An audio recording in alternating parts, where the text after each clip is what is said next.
করেছেন, বিজেপির এটা কাজ, ইলেকশন আসলেই আগে টিভিগুলোকে খাইয়ে দেওয়া, সংবাদ মাধ্যমকে খাইয়ে দেওয়া নিউজটা, তারপরে সেটাকে মানুষের কাছে নিয়ে আসা। ইতিমধ্যে সংবাদ চ্যানেলগুলো দেখাতে শুরু করেছে যে আজ রাতের মধ্যেই নাকি ক্যাব হয়ে যাবে। আমার কথা হচ্ছে 20 সালে ক্যাব আইনটা পাস হয়েছিল, তারপরে বারবার এক্সটেনশন করে আজকে 4 বছর লেগে গেল।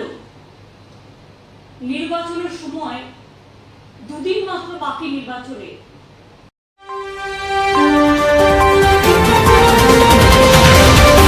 মাত্র 2-3 দিন, তখনই এটা করার প্রয়োজন পড়ল। তার কারণ এটা একটা রাজনৈতিক পরিকল্পনা। আমরা অপেক্ষা করছিলাম ক্যাব আইনটা অ্যাকচুয়াল কি করেছে। 2 হচ্ছে এখনো পর্যন্ত নোটিফিকেশনটা আমরা পাইনি, নোটিফিকেশনটা কি আছে। 3 হচ্ছে যে রুলসটা করেছে সেই রুলসটা কি বলা আছে। আমি প্রথমেই আপনাদের জানিয়ে রাখি, পুরোটা রিপোর্ট দেখার পর, কাগজ হাতে পাওয়ার পর ডিটেলসটা আমি কালকে হাবড়ার মিটিং থেকে বলবো। আজকে আমি যেটুকু বলতে চাই, যদি কোনো বৈষম্য হয় সেই জিনিস আমরা মানি না। ধর্ম বৈষম্য হোক, বর্ণ বৈষম্য হোক, লিঙ্গ বৈষম্য হোক, মানব জাতির বৈষম্য হোক, এটা আমরা মানি না। 2, আমি মনে করি যে আজকে যাদের বলা হচ্ছে ছেলের হাতের মুয়া, হয়তো একটা বড় জন ওই 2 দিনে কাউকে তো দিতে পারবে না, জাস্ট শো অফ, জাস্ট একটা ছেলের হাতের মুয়া, লালিপপ, বলবে আপনারা পোর্টালে নাম লিখুন, এরকম কিছু একটা করবে। তা পোর্টালে তো সব ধর্মের লোকেরাই নাম লেখাবে, কিন্তু সেই নাম আদৌ কার্যকরী হবে। আর যদি আজকে ক্যাব করে বলে আপনি নাগরিক, তার মানে কি এতদিন তারা নাগরিক ছিল না? সেই জন্যই কি মতুয়া ভাই বোনদের এবং নমশূদ্রদের আধার কার্ড বাতিল করার চক্রান্ত হয়েছিল? কেন তাদের আধার কার্ড বাতিল করা হচ্ছিল? তার মানে নতুন কিছু করবে, পুরনোটার কোনো গুরুত্ব থাকবে না। আমাদের থিওরি হচ্ছে, আমরা সবসময় বলি আমরা সবাই নাগরিক। আজকে কেউ চাকরি বাকরি করছে, কেউ স্কুলে পড়াশোনা করছে, কেউ জমি জমা কিনে সেখানে দীর্ঘদিন ধরে বসতি তৈরি করেছে, তার মানে সেগুলো কি ভ্যালিড নয়? আইনত কোশ্চেন হবে না তো যে তার মানে আগে যে সুযোগগুলো তারা পেতেন সেটা সব অবৈধ হয়ে যাবে, সেগুলো বৈধ হবে না। একমাত্র ক্যাব বৈধ যদি হয়, তাহলে এতদিন ধরে মানুষ যে সুযোগ পেয়ে আসছিল, তাদের ভোটেই তো প্রধানমন্ত্রী নির্বাচিত হয়েছে, তাদের ভোটেই তো চিফ মিনিস্টার নির্বাচিত হয়েছে, তাদের ভোটেই তো গ্রাম সভা হয়েছে, পঞ্চায়েত সমিতি হয়েছে, জেলা পরিষদ হয়েছে, কর্পোরেশন হয়েছে। তাহলে সেই ভোটের কোনো মূল্য নেই, সেই নাগরিকত্বের কোনো মূল্য নেই। নাগরিকত্ব ভোটের আগে নতুন করে চিন্তা করতে হচ্ছে।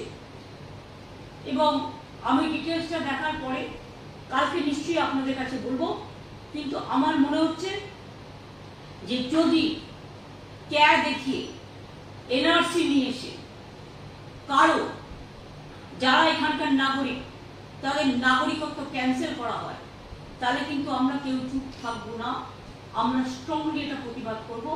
আমরা আগে জানিয়ে গেলাম। 2 হচ্ছে নো এনআরসি, এনআরসি তো আমরা মানতেই পারি না। আর ক্যার নাম করেও কাউকে ডিটেনশন ক্যাম্পে রেখে দেবে, এই চালাকিও আমরা করতে দেবো না। ভোট আজকে আছে, কাল পুড়িয়ে যাবে, আর 2 দিনে কেউ নাগরিকত্ব পাবেও না। এটা লোক দেখানো, জাস্ট প্রতারণা, মানুষের সাথে ছলনা। এতে যদি কেউ খুশি হয় আমি খুশি হব, কিন্তু এতে যদি কেউ দুঃখী হয় আমি দুঃখ পাবো। কাজে আমি অপেক্ষা করছি টোটাল আইনটা দেখবার জন্য। এবং আমি এখনো মনে করি আমাদের এখানে যারা আছেন সারা ভারতবর্ষে, যারা ভারতবর্ষে বসবাস করেন, বাংলায় বসবাস করেন, তারা প্রত্যেকে নাগরিক। তাদের নাগরিক অধিকার, তাদের গণতান্ত্রিক অধিকার, তাদের সামাজিক অধিকার, তাদের প্রতিষ্ঠার অধিকার, তাদের ইকোনমিক অধিকার, তাদের ব্যক্তিগত অধিকার, তাদের সম্পত্তির অধিকার সবই থাকবে। এই নতুন আইন কারো আগেকার অধিকারগুলোকে বাতিল করে দেবে না তো। আমার মাথায় এটা আসছে তার কারণ আগের আইনটায় তাই বলা ছিল। এবারের আইনটা কি করছে এটাও আমায় দেখতে হবে। এবং মনে রাখবেন, বাংলা সহ নর্থ ইস্টার্ন রিজিয়নেও এটা কিন্তু খুব সেন্সিটিভ। নতুন করে ইলেকশনের আগে কোনো অশান্তিও এটা আমরা চাই না। পায়ে পা লাগিয়ে কোনো প্ররোচনা বিজেপি সৃষ্টি করুক এটা আমরা চাই না। আমি রমজান মাসের আগে আজকের দিনটাই তাকে বেছে নিতে হয়েছে কেন সেটাও আমি জানি। আমি সবাইকে বলবো খুশির চাপ দেখুন, সানন্দে রোজার মাস পালন করুন। শিবরাত্রি পালন করেছেন, শুভনন্দন। রমজানের মুবারক অনেক। হোলি আসছে, রামনবমী আসছে, নতুন বছর আসছে। সবাইকে আপনাদের শুভনন্দন জানিয়ে বলি যে ভয় পাবেন না, চিন্তা করবেন না। আধার কার্ড যখন বাতিল করা হচ্ছিল আমরা রুখে দাঁড়িয়েছিলাম, এবং আজও যদি কারো অধিকার কেড়ে নেওয়া হয়, মনে রাখবেন তৃণমূল কংগ্রেস একমাত্র রাজনৈতিক দল সর্বপ্রথম সে আওয়াজ তুলবে, আলোড়ন তুলবে। তার মানে সূচনাটা আমি এখনই করে দিয়ে গেলাম। কারণ মধ্যরাত্রের মধ্যগগনে কি ফুল ফুটবে সেটা তো আমরা জানি না। সেই জন্য আগাম বলে গেলাম সন্ধ্যাবেলায়। নতুন সন্ধ্যা শুরু হবার আগে সন্ধ্যা লগনে যে মধ্যরাতে এমন কিছু করবেন না, এটা ফ্রিডম অ্যাট মিডনাইট নয়, এটা বিজেপির পরিকল্পনা ছলনা। সাহস থাকলে আপনি 6 মাস আগে দিতেন, 4 বছর অপেক্ষা করতে হলো কেন? আর হঠাৎ ইলেকশনের আগে নানা রকম গুলিয়ে উড়ে বেড়াচ্ছেন। গ্যাসের দাম 70,000 কোটি টাকা আপনারা ইনকাম করেছেন, গ্যাসের দাম বাড়িয়েছেন তো বাড়িয়েছেন। আজকে নির্বাচন বলে 100 টাকা কমাচ্ছেন, কিন্তু যেটা বাড়িয়েছেন 1000 টাকায় সেটা কিনতেই তো মানুষের পকেটে অর্ধেক রোজগার বেরিয়ে যাচ্ছে। সুতরাং ভাওতা অলওয়েজ ভাওতা, ছলনা অলওয়েজ ছলনা, প্রতারণা অলওয়েজ প্রতারণা। দেশের কিছু ভালো হলে আমরা যেমন খুশি হই, আমরা অভিনন্দন জানাই। দেশের কিছু খারাপ হলে আমরা সেটাকে কিছুতেই সাপোর্ট করতে পারি না। আমি শুনছি প্রধানমন্ত্রী নাকি জাতির উদ্দেশ্যে ভাষণ দেবে, মিসাইল, লংগেস্ট মিসাইল করেছে ভারত। যদি করে থাকেন আমি বিজ্ঞানীদের অভিনন্দন জানাই। আমি আগেই মহাকাশচারীদের অভিনন্দন জানিয়ে যাচ্ছি। আর এটা আজকের দান নয়, এটা ইন্দিরা গান্ধীর সময় থেকে এই অভিযান শুরু হয়েছে। প্রায় 30-40 বছর ধরে বৈজ্ঞানিকরা এই কাজ করছেন। সুতরাং তাদের সাফল্য আমাদের সাফল্য, তাদের আমি অভিনন্দন জানাচ্ছি। কিন্তু কে নিয়ে কি করবে আমার ডাউট আছে। আমি সবাইকে বলবো চিন্তা করবেন না, ভয় পাবেন না। কোনো মানুষকে বঞ্চিত হতে আমরা দেব না, এনআরসি করতে দেব না। এনআরসি ক্যাকে নিয়ে ঝুলিয়ে পকেটে একটা কাক মেরে অন্য কাককে ভয় দেখানো, এটা আমরা করতে দেবো না। এটা বাংলা, বাংলার সংস্কৃতি সবার জন্য, বাংলার সব মানুষের জন্য, বাংলার সব ভাষার জন্য, বাংলার সর্বধর্ম সমন্বয়। রামকৃষ্ণ পরমহংসদেব বলে গেছেন, স্বামী বিবেকানন্দ বলে গেছেন, রবীন্দ্রনাথ ঠাকুর বলে গেছেন, বিদ্যাসাগর বলে গেছেন, রামমোহন বলে গেছেন, বিশ্বামুন্ডা বলে গেছেন, পঞ্চানন বর্মা বলে গেছেন, মতুয়া ঠাকুর বলে গেছেন। সবাই বলে গেছেন মানুষ মানুষের জন্য। এবং তাই আমাদের বক্তব্য আগাম আপনাদের জানিয়ে রাখলাম। বাদবাকিটা আইনের কাগজ দেখেই বাদবাকিটা আগামীকাল বলব। যখন মিডিয়াকে খাইয়ে দিয়েছেন আগাম, তখন কাগজটা আগেই ছাড়িয়ে দিতে পারতেন, নাকি দিন থাকতে ছাড়বেন না, আধারে ছাড়বেন। যেমন করে আধার কার্ডগুলো কেটেছিলেন, ওটা ছিল সূচনা, ভরে ফেলেছিলাম। তাই আমি বলবো যে আমি পুরোটা দেখে বাদ বাকি কালকে হাবড়া মিটিং থেকে বলবো।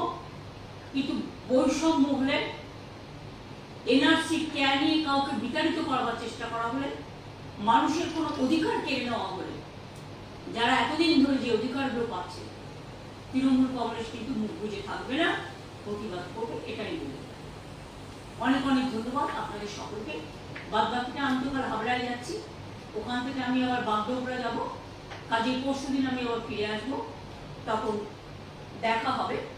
আমি আবার বলে যাচ্ছি যে মনে রাখবেন, আমরা সবার জন্য, সব ধর্মের জন্য আমরা সবাই নাগরিক, এই স্লোগানটা আবার কিন্তু নতুন করে আমাদের সকলের অধিকার আছে বাঁচার, আমাদের নিজেদের সম্পত্তির অধিকার, বাঁচার অধিকার, শিক্ষার অধিকার, চাকরির অধিকার, মানুষ হিসেবে বাঁচার অধিকার, সেই অধিকার যেন কেউ কেড়ে না নেয়, ভোটের জন্য জাস্ট ছলনা করে, সেদিকে লক্ষ্য রাখতে অনুরোধ।